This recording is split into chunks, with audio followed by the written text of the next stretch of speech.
Good morning, everyone. I hope everyone's well. It's Friday morning, which means that I'm about to go down to the church to lead worship, which is really strange at the moment. But we're going to be recording the service today for it to go up on Sunday, so I hope you're able to get hold of that. And also enjoy, as many of you have been doing other church services as well, from all sorts of different places. But don't spend all day Sunday in front of the computer or the TV, because on Sunday afternoon we are being asked to, as Christians together across Ireland, to pray for our land from 3 to 4 on Palm Sunday afternoon. There are materials to help you with that on our Facebook page and also on the PCI Facebook page if you're on that. So do make use of those materials.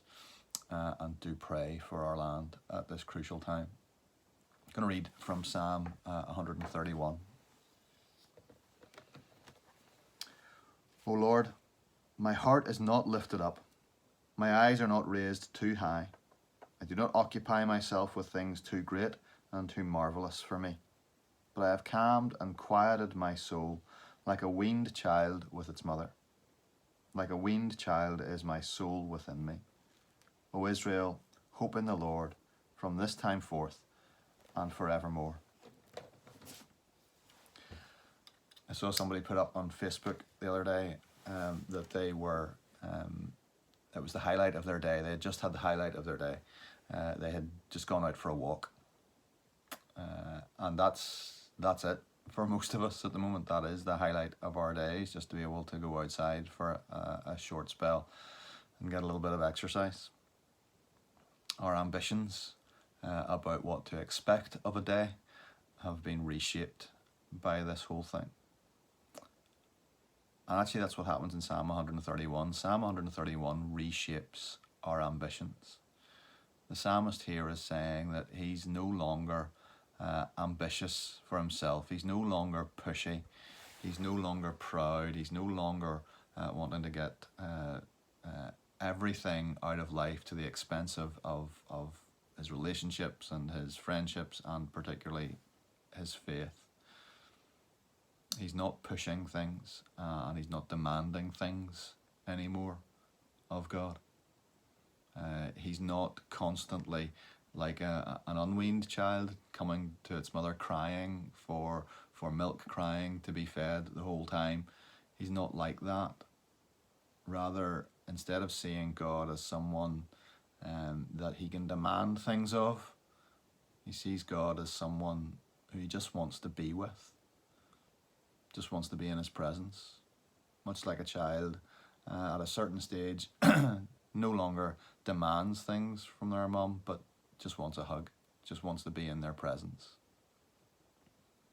And so is the case for us, that our contentment should be found simply in being with God. When all other things are stripped away from us, as many of them are at the moment, can we find our contentment in being with God, hoping in God, trusting in God?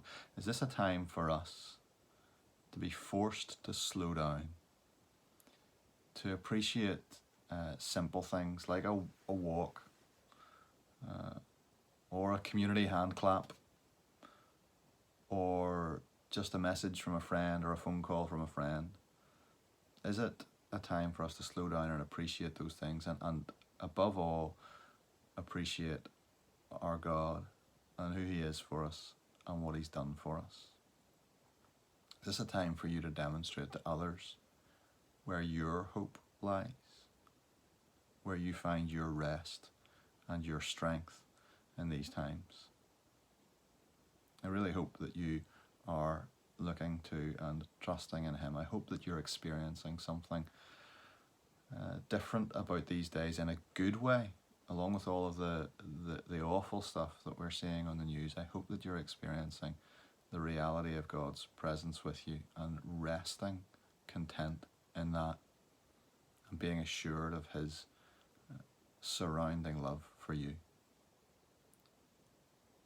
Will we'll see you again on these on Monday, and the service will be going up on Sunday just before 11 o'clock again. So I hope you'll join with us for that. Take care of yourselves. God bless.